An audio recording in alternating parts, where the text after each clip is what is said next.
What happens when a nun leaves the church? Before 1965, the Vatican had strict rules. If a nun left, she was treated like a deserter. After telling the superior, a nun was escorted off the property.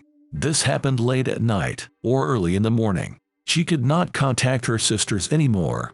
She was banned from the convent. But times are different now. Former nuns build new lives outside convents. Here are their personal stories. Some nuns request a dispensation directly from the Vatican, but others simply walk away. From 1966 to 1981, there was a mass exodus of nuns. Around 40,000 nuns resigned their status.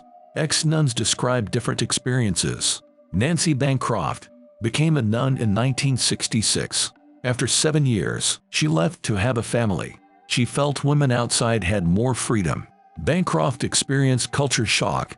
Secular life was very different. My life had been pretty sheltered from the substance culture and free love.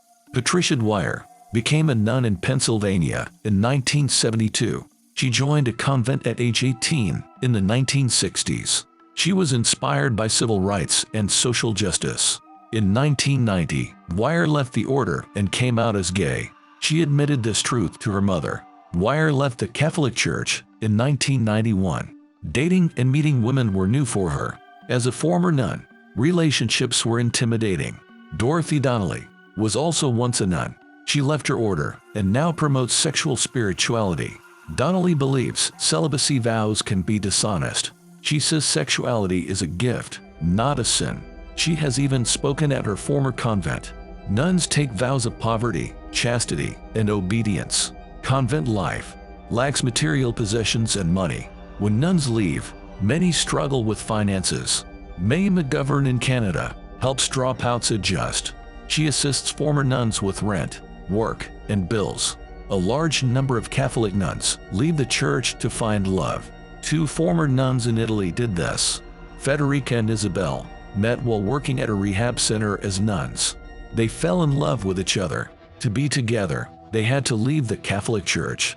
They had a civil union in 2016, but it hurts that the church will never recognize their relationship. The lack of community is hard for ex-nuns. Bancroft missed that feeling of community. She started going to a Protestant church with her family. She attended services regularly. When the minister retired, she told her husband, I feel a calling. She noticed a key difference. A priest and a minister may be closer, but a sister was never a leader, not in the Catholic Church. Former nuns often struggle with identity. Mary Johnson was a nun for 20 years with Mother Teresa. When Johnson left, she had no identity. She learned self-love outside of Catholicism. I found I had outgrown my religious faith. I let go. But ex-nuns do seem to miss one thing: singing together